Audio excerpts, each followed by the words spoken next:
अंजनी दमनी यांनी केलेले आरोप राजकीय षडयंत्राचा भाग होते असं म्हणतात. आता त्यांनी जे आरोप केलेले आहेत आजपर्यंत त्यांच्या पूर्ण जीवनामध्ये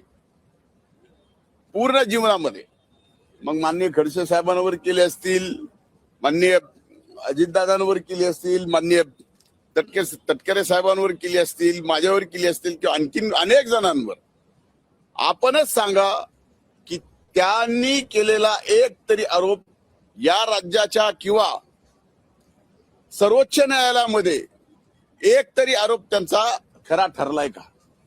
आता तर आरोप करायचे, जे आरोप केले त्याचे खोटे पुरावे द्यायचे. आता हे जर कोर्टात लक्षात येत असेल तर समजून घ्या की माझ्या बाबतीमध्ये किती मोठं षडयंत्र होतं. आजही या ठिकाणी षडयंत्र चालूच आहे. षडयंत्र बंद झालेला अशातला भाग नाही, पण हा काळ असतो, हा काळ षडयंत्राचा आहे. त्यामुळे या षडयंत्राच्या काळात आम्ही अतिशय संयमाने न्याय व्यवस्था जी न्याय देईल ते मान्य करायचा आणि न्याय व्यवस्थेने या ठिकाणी आम्हाला न्याय दिलाय त्याचा नक्कीच समाधान आहे आणि न्याय व्यवस्थेचे आभार मानतो.